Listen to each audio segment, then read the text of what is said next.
أعوذ بالله من الشيطان الرجيم بسم الله الرحمن الرحيم وصلى الله على محمد وعلى آله الطيبين الطاهرين الذين أذهب الله عنهم الرجس وطهرهم تطهيرا اللهم صل على محمد وآل محمد ولعنة الدائمة الباقية على أعدائهم ومنكر فضائلهم وغاصب حقوقهم أجمعين من يوم عداوتهم إلى قيام يوم الدين أما بعد يا عباد الله أوصيكم ونفسي بتقوى الله فإن التقوى خير الزاد وبها المعاد وتنفع يوم لا ينفع فيه مال ولا بنون إلا من أتى الله بقلب سليم وصلى الله على محمد وعلى آله الطيبين الطاهرين اللهم صل على محمد وآل محمد وعجل فرجهم আমার প্রিয় দর্শক ও শ্রোতাবৃন্দ আসসালামু আলাইকুম ওয়া রাহমাতুল্লাহি ওয়া বারাকাতুহু আপনাদের সকলকে আন্তরিক সালাম ও শুভেচ্ছা জানিয়ে আজকের অনুষ্ঠান ইসলাম ইন বাংলায় আপনাদেরকে স্বাগতম জানাই। আশা করি আপনারা যে যেখানে আছেন ভালো আছেন, কুশল ও মঙ্গলে আছেন, সুখে থাকুন, শান্তিতে থাকুন, সমস্ত প্রকারের দুঃখ কষ্ট থেকে মুক্তিতে থাকুন। আল্লাহ রব্বুল আলামিনের কাছে এই কামনা করি। যারা অসুস্থ আল্লাহ তাদেরকে সুস্থতা দান করুন, যারা ঋণে ভুগছে আল্লাহ তাদেরকে ঋণ মুক্তি করুন। ওইরূপ যাদের জীবনে কোনো প্রকারের অভাব বা অশান্তি আছে আল্লাহ রব্বুল আলামিন তাদের সকলের জীবনে সুখ শান্তি দান করুন ও সকলের মনোকামনা আশাকে পূরণ করুন। আমাদের সকলকে সৎ পথে চলার, অসৎ পথ থেকে দূরে থাকার এবং এক অপরকে সৎ উপদেশ দেওয়ার তৌফিক দান করুন। আমরা যেন সত্য বা হক জিনিসকে জেনে শুনে মেনে তার উপরে আমাল করে সেটা অন্যদের সামনে তুলে ধরতে পারি বা সকলের কাছে পৌঁছে দিতে পারি। আল্লাহ রব্বুল আলামিন আমাদেরকে সেই মনোবল নিয়ে তৌফিক দান করুন। আমিন ইয়া রাব্বাল আলামিন। এই দুয়ার সঙ্গে আজকের পর্ব শুরু করতে চলেছি।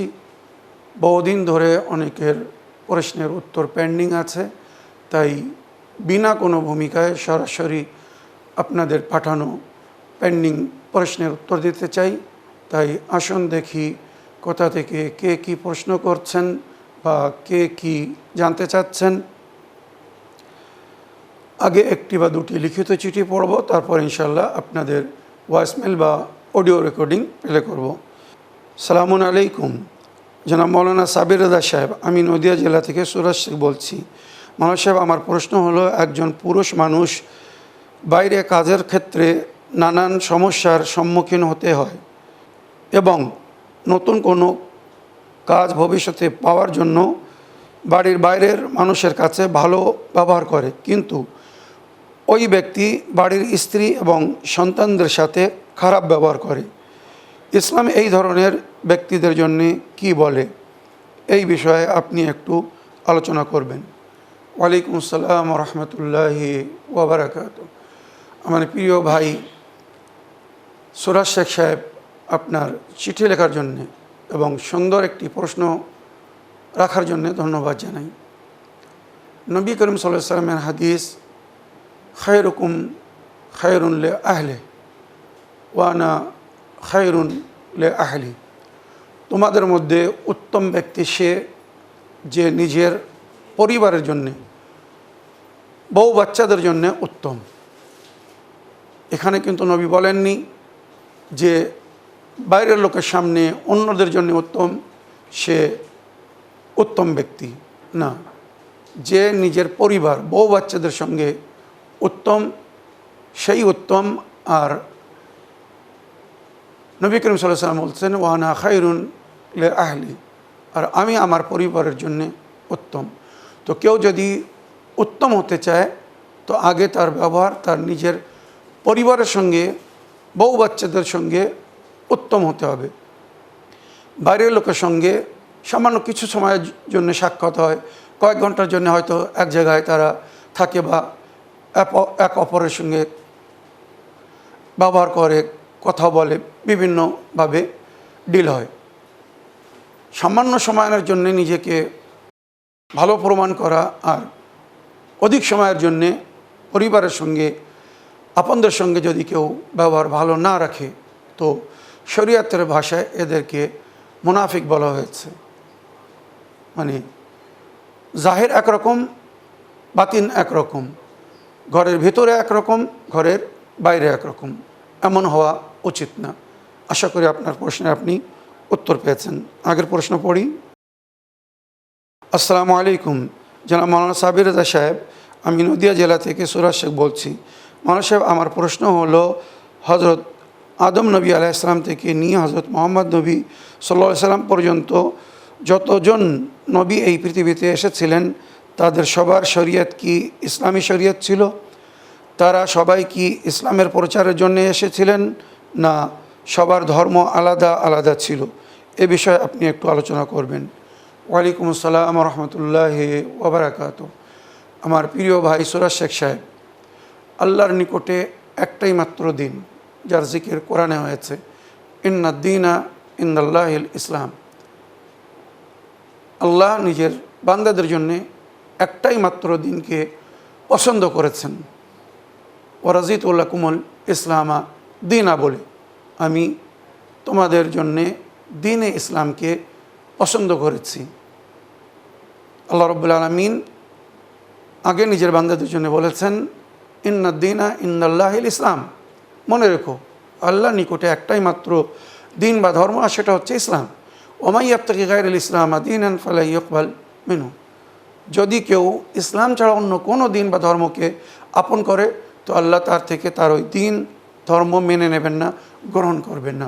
ওয়া ফিল আখিরাতি মিনাল খাসিরিন। আর সে পরকালে ক্ষতিগ্রস্ত হবে। ইসলাম ছাড়া অন্য দিন বা ধর্মকে যদি কেউ আপন করে, তো তার পরকাল ভালো হবে না, সে পরকালে ক্ষতিগ্রস্ত হবে। এবার আপনার প্রশ্ন ছিল যে তাহলে হযরত আদম থেকে নিয়ে খাতমুল মুরসালিন পর্যন্ত সমস্ত নবীদের দিন বা শরীয়ত কি ইসলাম বা ইসলামিক শরীয়ত ছিল? 100%। ইসলাম মানে কি? শান্তি। আর শান্তি বজায় রাখার জন্যে আল্লাহ নিজের সমস্ত নবীদেরকে কিছু রুল অ্যান্ড সিস্টেম দিয়েছিলেন, মৌখিকভাবে হোক আর গ্রন্থরূপে হোক। মনে রাখবেন, 4টি আসমানি কিতাব, যার মধ্যে আল্লাহ নিজের বান্দাদেরকে সংবিধান দিয়েছেন। 100টি সাহিফা বিভিন্ন নবীদেরকে দেওয়া হয়েছিল। এই সমস্ত সাহিফার মধ্যেও আল্লাহর বান্দাদের জন্য গাইডলাইন বা জীবনযাপন করার নিয়মা বা পদ্ধতি উল্লেখ আছে। সুতরাং হযরত আদম নবী থেকে শেষ নবী পর্যন্ত সমস্ত নবীরা আল্লাহর দ্বীনকে এবং এলাহি সংবিধানকে প্রচার করার জন্যে বা এলাহি সংবিধানকে লাগু করার জন্য এসেছিলেন। সুতরাং যারা যে নবীর যুগে ছিল, সেই নবীর ওপরে ঈমান রেখে সেই নবীর শরীয়তের উপরে যদি আমাল করে থাকে, তার মানে সে ইসলামিক সংবিধানের উপরে আমাল করেছে। হ্যাঁ, প্রকাশ্য রূপে দ্বীনে ইসলাম হয়তো তাদের দিন বা ধর্মের নাম দেওয়া হয়নি বা নাম ছিল না। মান্যকারীরা হযরত আদম নবী বলুন, নূহ নবী বলুন, ইব্রাহিম নবী বলুন, অন্যান্য নবীদের মান্যকারীরা, মুসা নবী আলাইহিস সালাম, ঈসা নবী আলাইহিস সালামের মান্যকারীরা তাদের দিন বা ধর্মকে ঈসাই ধর্ম, খ্রিস্টান ধর্ম, ইহুদি ধর্ম বা জরদাশত ধর্ম বিভিন্ন নাম দিয়েছে, যেগুলো প্রাচীন বইয়ের মধ্যে লেখা আছে। কিন্তু বাস্তবে রুল অ্যান্ড সিস্টেম হিসাবে সকল নবীর দিন বা ধর্ম ছিল ইসলাম, যেটি আল্লাহর দিন। আল্লাহ দিনে ইসলাম ছাড়া অন্য কোনো দিন বা ধর্মকে নিজের বান্দাদের জন্যে পছন্দ করেননি। সুতরাং ইব্রাহিম নবী আলাইহিস সালামের যুগে এসে যখন এই দিন বা এই ইলাহি সংবিধান একটি সুন্দর রূপ ধারণ করে সুন্দরভাবে পরিচিত হলো, তখন ইব্রাহিম নবী আলাইহিস সালাম বলেছিলেন, আমার দিন, আমার শরীয়তের মান্যকারী এরা হবে মুসলমান। মুসলমান মানে যে আল্লাহর সামনে নতশির হয়েছে। ওয়া সাম্মাকুম বে মুসলিমিন, কোরআনের মধ্যে যার জিকির হয়েছেন। ইব্রাহিম নবী নিজের সন্তান বা নিজের মান্যকারীদের নাম মুসলমান দিয়েছিলেন। আর ইব্রাহিম নবীর দিনকে দিনে হানিফ বলা হতো, মানে মায়ার দিন, মহব্বতের দিন, ভালোবাসার দিন, যেখানে কোনো প্রকারের আদা আদি, দুশ্মনী বা ঘৃণা বা ঝগড়াঝাটির কোনো স্থান ছিল না। সুতরাং আমাদের নবী জনাবে ইব্রাহিম নবীর বংশধারী ছিলেন। ওনার যুগে এসে উনি প্রকাশ্য রূপে আল্লাহর তৈরি ইলাহি সংবিধান, যার নাম ইসলাম, নিজের দিনের নাম প্রকাশ্যভাবে ইসলাম রাখলেন। এর আগে কোনো দিন বা ধর্মের নাম ইসলাম বা ইসলাম ধর্ম নামে পরিচিত ছিল না। মনে রাখবেন, ইসলাম নামে আমাদের দিন বা ধর্ম বা এলাহি দিন ও ধর্ম পরিচিত হয়েছে প্রিয় নবীর যুগ থেকে, ওনার জামানা থেকে। আর ওনার উম্মতকে উম্মাতে মুসলিমা বলা হয়েছে, যদিও এর আগে জনাবে ইব্রাহিম নবী নিজের উম্মতকে মুসলিমিন বা মুসলমান নাম দিয়েছিলেন। আশা করি আপনার প্রশ্নের আপনি উত্তর পেয়েছেন। এবারে আমি আপনাদের অডিও প্লে করব, দেখি কোথা থেকে কে কি বলতে চাচ্ছেন। আসসালামু আলাইকুম, আমি মিজানুর রহমান মল্লিক, ওসি দক্ষিণ 24 পরগনা থেকে। আজকে ইসলামিন বাংলায় আমি যে বিষয়টা জানতে চাই, যে ইসলামের ইতিহাসে বিবি খাদিজা সালামুল্লাহি আলাইহা বা বিবি জাইনাব সালামুল্লাহি আলাইহার যে সাহসী ও নেতৃত্বদানকারী ভূমিকা আমরা দেখতে পাই, বর্তমান মুসলিম সমাজের নারীদের সেই উচ্চতায় পৌঁছানোর ক্ষেত্রে মানে কোন কোন জায়গা থেকে বাধা আসছে এবং সেই বাধাগুলোকে শনাক্ত করে কিভাবে তারা সেই বাধাগুলোকে পার করে সেই উচ্চতায় পৌঁছতে পারবে বা সেই জায়গায় পৌঁছতে পারবে, যাতে করে তারা সেই বিবি খাদিজা সালামুল্লাহি আলাইহা বা বিবি জাইনাব সালামুল্লাহি আলাইহার মতো সাহসী ও নেতৃত্ব দানকারী একটা ভূমিকা আবার সমাজের মধ্যে রাখতে পারবে। তো কোন কোন জায়গা থেকে বাধা আসছে এবং সেই বাধাগুলোকে কিভাবে তারা পার করবে, এই বিষয়টা একটু ইসলামিন বাংলাতে জানাবেন। ভালো থাকুন, সুস্থ থাকুন। সালামুন আলাইকুম, জাযাকাল্লাহু খাইরান। ওয়ালাইকুম আসসালাম রহমতুল্লাহি ওয়া বারাকাতুহু। আমার প্রিয় ভাই মিজানুর রহমান সাহেব অতি সুন্দর প্রশ্ন করেছেন। একটা জিনিস মনে রাখবেন, বাল্যকাল থেকে যদি সঠিক শিক্ষা, তালিম ও তারবিয়ত দেওয়া হয়, বাচ্চারা বা বাচ্চিরা সেইভাবে গড়ে ওঠে। বর্তমান যুগে আমাদের ছেলে মেয়েদেরকে আমরা হয়তো দুনিয়ার উচ্চ থেকে উচ্চতম শিক্ষা দিচ্ছি, ভালো শিক্ষা দিচ্ছি, একাডেমিক শিক্ষা দিচ্ছি, কিন্তু মানবতার দিক থেকে বা ইসলামিক সংবিধান হিসাবে তাদেরকে যে তালিম ও তারবিয়ত বাল্যকাল থেকে দেওয়ার দরকার, সেটার অনেক অভাব আছে।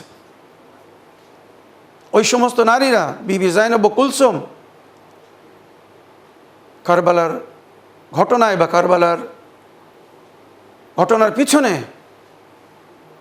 ওনাদের যে ভূমিকা পুরো বিশ্বের জন্যে, বিশ্বের নারীদের জন্যে একটি আদর্শ।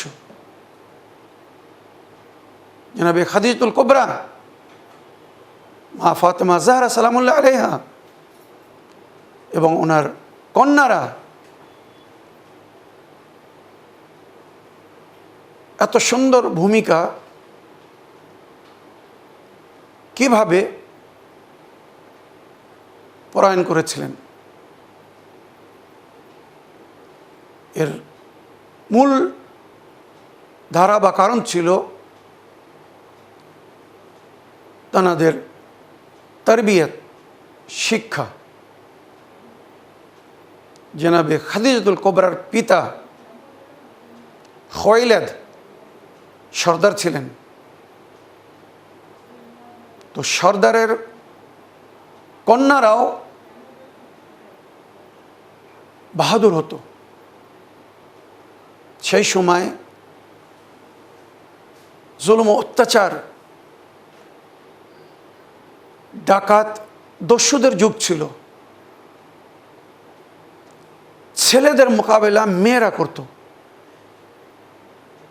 তাহলে কত সুন্দর তাদেরকে শিক্ষা বা ট্রেনিং দেওয়া হতে পারে ভেবে দেখতুম। জানাবে উম্মুল বানিন যখন কথা বলতেন, কাবিলার কারোর সাহস হতো না ওনার সামনে কথা বলার। মাওলা আলী ওই জন্য ওনাকে বিয়ে করেছিলেন। উনি বাহাদুর বংশের বাহাদুর কন্যা ছিলেন। তাই ওনার ছেলে মাওলা আব্বাস বাল্যকাল থেকেই নিজের সাহসের জন্য বিখ্যাত ছিলেন। তো জনাবে খাদিজাতুল কুবরা বলুন, জনাবে উম্মুল বানিন বলুন, জনাবে জাইনাব ও কুলসুম বলুন, যদি কেউ এনাদের মতো হতে চায় নারীরা, তো শারীরিক এবং মানবিক পবিত্রতা মেনটেন করতে হবে।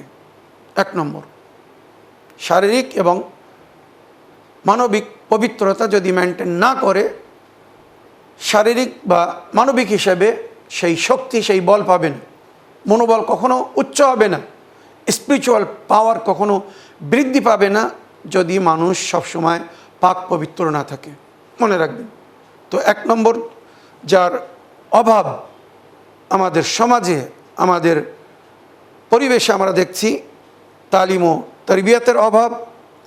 দ্বিতীয়, শারীরিক বা মানবিক পবিত্রতা যেটা মেনটেন করা দরকার তার অভাব। তারপরে আপোষের মিলমিশ, পরিবারের মধ্যে যে ঐক্যতা, আপনাপন,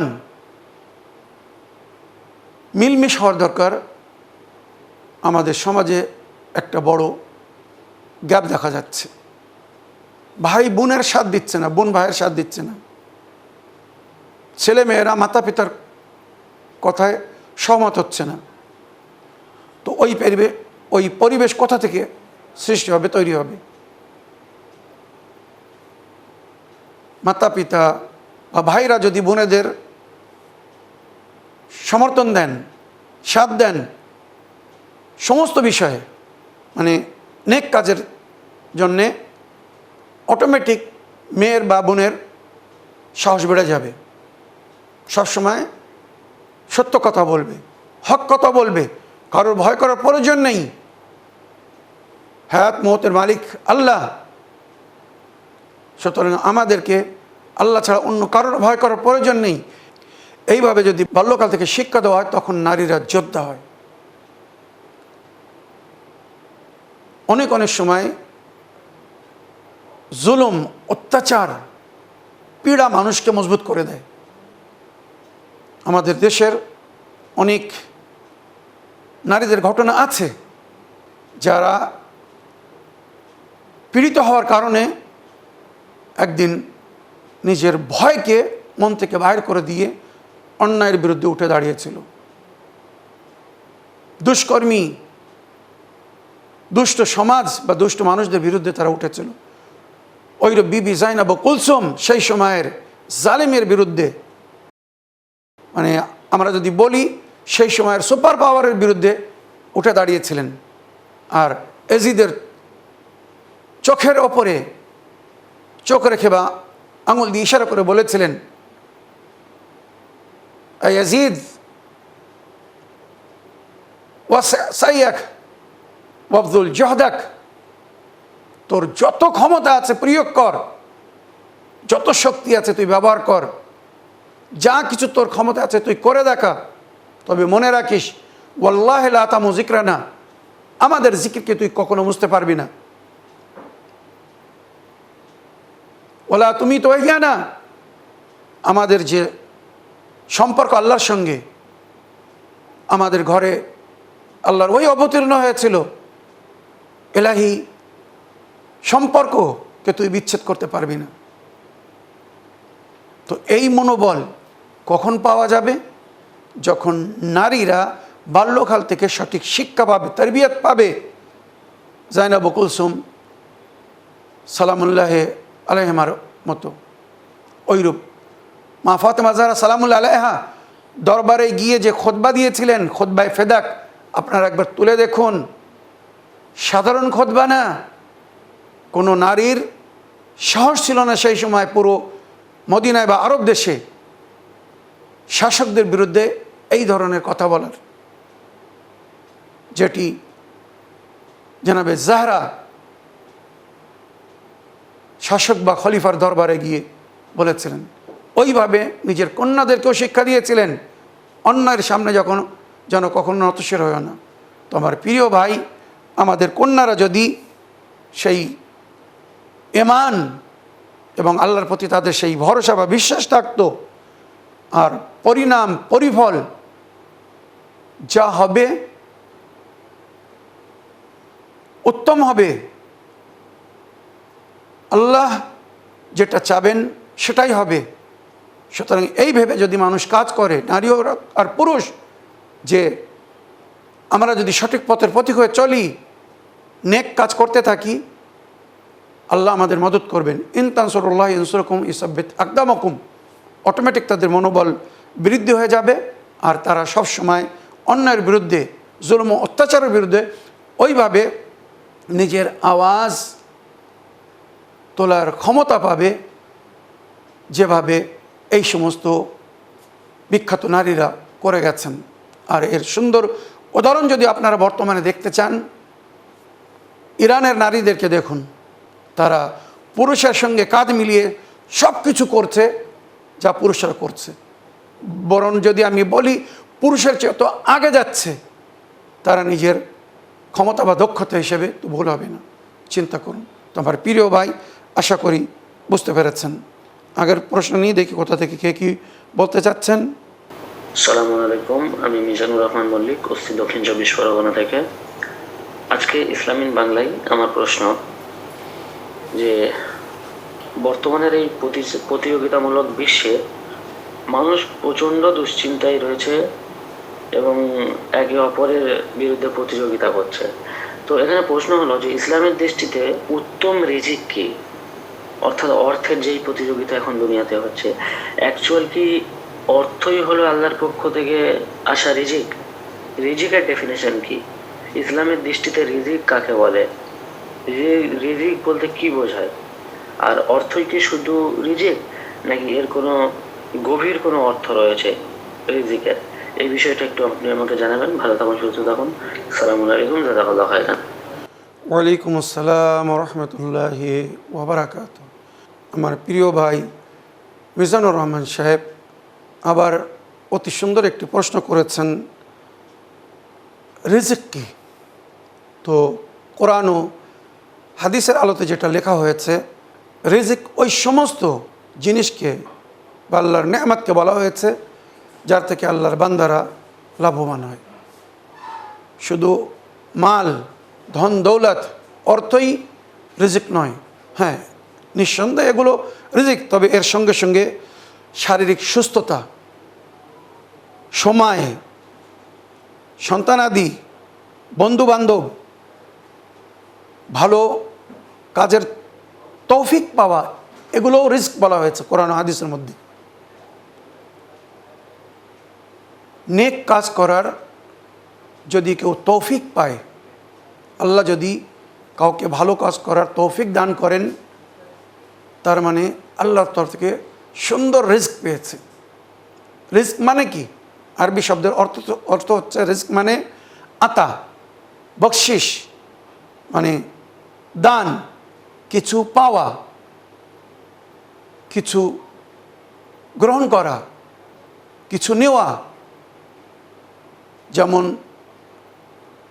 ইমাম জামান আলাইহিস সালাম এই গায়বাতের যুগে আমাদেরকে প্রতিদিন বিশেষ একটি দোয়া পড়ার জন্য বলেছেন। হয়তো আজ সময়ের অভাবে আমি ওই বিস্তারিত দোয়া পড়তে পারছি না। এর আগে আমার কোনো বোনের অনুরোধে আমি পুরো দোয়ায়ে তৌফিকাত পড়ে তার ব্যাখ্যা করে শুনিয়েছিলাম, ওটা শুনুন। আল্লাহুম্মা রযুকনা তৌফিকাত তাআ, আল্লাহ আমাকে ইতাআত করার তৌফিক দান করুন। এখানে কিন্তু বলা হচ্ছে আল্লাহুম্মা রযুকনা, আমাকে রুজি দিন। তো রুজি কি? নেক কাজ করার তৌফিক। আল্লাহুম্মা রযুকনা তৌফিকাত তাআ ওয়া বু'দাল মাসিয়া, সমস্ত প্রকারের অন্যায় থেকে যেন আমি দূরে থাকি, এটাও একটা রিজক। ওয়া সিদকান নিয়া, আমার নিয়ত যেন ভালো হয়, এই সুনিয়াত ভালো নিয়াত, এটাও একটা রিজক।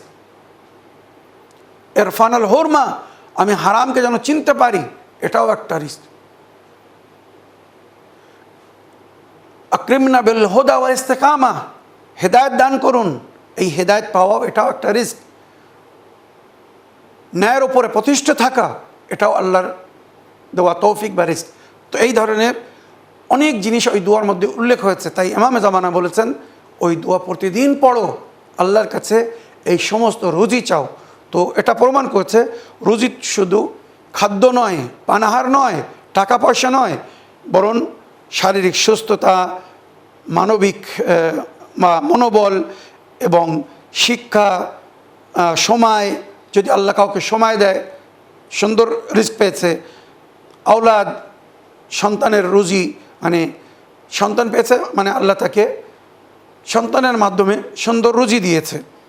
ওইরূপ আজিজ ও আকারে, বন্ধু বান্ধব, এইগুলো সব জিনিসকে রুজি বলা হয়েছে, মনে রাখবেন। তো এখানে সারাংশে শুধু এতটুকু বলবো, যে সমস্ত জিনিস আল্লাহ নিজের বান্দাদেরকে দান বা প্রদান করেছেন, আল্লাহর সমস্ত আতা তার বান্দাদের জন্য রিস্ক, তবে রিস্ক হালাল হতে হবে। ইসলাম বলছে যদি কেউ হালাল রুজি সঞ্চয় করে তো তার এই হালাল সঞ্চয় তার উপাসনা বা ইবাদতের চেয়ে তো বেশি সওয়াব রাখে। কেননা পানাহার যদি হালাল না হয় তো তার ওই উপাসনা বা ইবাদতও কবুল হবে না, যেটা করে সে আল্লাহকে খুশি করতে চাচ্ছে। তো আগে হালাল পানাহার করতে হবে। তো হালাল পানাহার হকিকি রিজিক বলা হচ্ছে। কোরআনে যেটা বলা হয়েছে, আল্লাহ সমস্ত মখলুকাতদেরকে তাদের প্রয়োজন দিয়েছেন বা প্রয়োজনকে পুরো করেছেন, ওটাই হচ্ছে ওই মখলুকের জন্য রিজিক। তো এখানে যদি আমি সারাংশরূপে বলতে চাই, তো আল্লাহর লুৎফ করম, আল্লাহর আতা, আল্লাহর দান, আল্লাহর মেহরবানি, যা কিছুই হোক না কেন, সেটা তার বান্দাদের জন্যে রিস্ক বা রুজি। আশা করি আপনার প্রশ্নের আপনি উত্তর পেয়েছেন। এবারে আজকের এপিসোডের শেষ একটি অডিও নিই, দেখি কোথা থেকে কে কী বলতে চাচ্ছেন। সালামু আলাইকুম, আমি মিজানুর রহমান মল্লিক, কুষ্টি দক্ষিণ 24 পরগনা থেকে।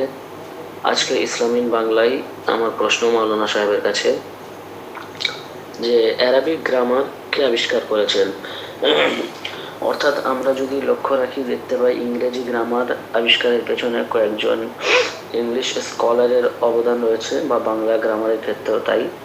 তো এখানে আমার প্রশ্ন হলো যে অ্যারাবিক গ্রামার কে আবিষ্কার করেছেন, এবং তার সাথে সাথে একটা বিষয় শুনেছি যে পবিত্র কোরআন যেটা আল্লাহ সুবহানাহু ওয়া তাআলা নাযিল করেছিলেন তখন এই কোরআন শরীফের মধ্যে জের জবর পেশ এসব কিছু ছিল না, এটা পরবর্তীতে অ্যাড করা হয়েছে।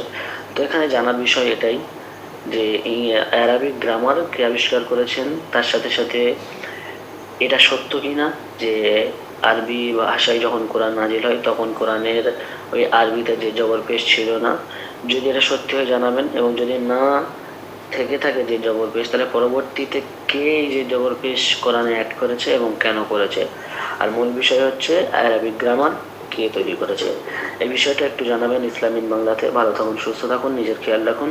সালামু আলাইকুম, জাযাকাল্লাহু খাইরান।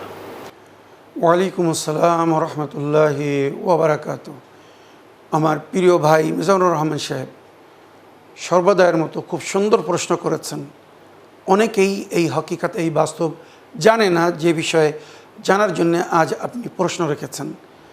আরবি গ্রামার কে আবিষ্কার করেছিলেন, কে তৈরি করেছিলেন? তো ইসলামিক ইতিহাসে বা আরব রওয়ায়তের মধ্যে যেটা উল্লেখ হয়েছে, আবুল আসওয়াদ আদ-দুয়ালি আবুল আসওয়াদ আদ-দুয়ালি, নামটা মনে রাখবেন, হজরত আলী আলাইহিস সালামের আদেশে আরবি গ্রামার লিপিবদ্ধ করেছিলেন। মানে মাওলা আলী আলাইহিস সালাম ওনাকে যেভাবে বলেছিলেন উনি সেইভাবে গ্রামার তৈরি করেছিলেন, লিখেছিলেন। এর কারণ ছিল প্রথম হিজরি শতাব্দীতে কোরআন, বিশেষ করে আজম বলা হয় যারা নন আরব, গড় আরবরা যখন কোরআন পড়ছিল তো অনেকেই ভুল পড়ছিল। আর যেটা আপনি জিজ্ঞেস করেছেন যে আল্লাহর তরফ থেকে যখন কোরআন এসেছিল জের জবর ছিল কিনা, না, কিছু ছিল না, শুধু অক্ষর ছিল। অনেক রওয়ায়াত হিসেবে মানে বিভিন্ন অক্ষরে বিভিন্ন নোক্তা, কোনো অক্ষরের ওপরে নোক্তা থাকে, কোনো অক্ষরের নিচে নোক্তা থাকে, এগুলোও নাকি ছিল না, শুধু অক্ষর নূরের তাকতিতে লেখা থাকতো, নবী করিম সাল্লাল্লাহু আলাইহি ওয়াসাল্লাম সেটা পড়ে নিতেন বা জিবরাইল আমিন অনেক সময় পড়ে শোনাতেন। এই ছিল আরবিক। পবিত্র কোরআনের আয়াত বা সূরাগুলো সমস্ত বিনা এরাবে, বিনা এরাব মানে বিনা জবর জের পেশ বা তাসদিদ সাকিন যেগুলো আমরা দেখে থাকি পড়ে থাকি, কিছুই ছিল না।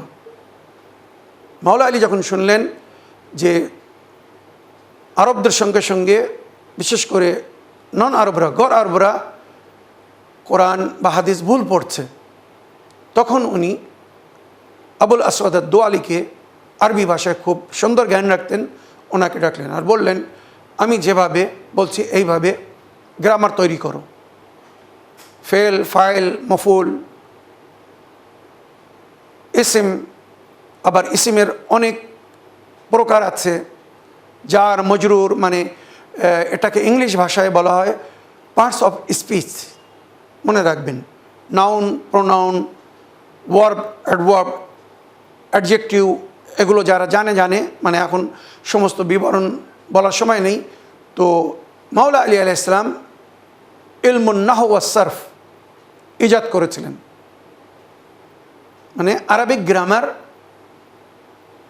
উনি আবুল আসওয়াদ আদ-দুয়ালিকে বলেছিলেন, আর যেভাবে মাওলা আলী আলাইহিস সালাম বলেছিলেন উনি ওইভাবে লিখেছিলেন, যার কারণে আজ আরবরা আর বিশেষ করে গড় আরবরা সুন্দরভাবে কোরআন পড়তে পারছে। আশা করি আপনার প্রশ্নের আপনি উত্তর পেয়েছেন। তো এই বলে আমার আজকের বক্তব্য এখানে শেষ করলাম। ওয়া আখিরু দাওয়ানা আলহামদুলিল্লাহি রাব্বিল আলামিন। আসসালামু আলাইকুম ওয়া রাহমাতুল্লাহি ওয়া বারাকাতুহু।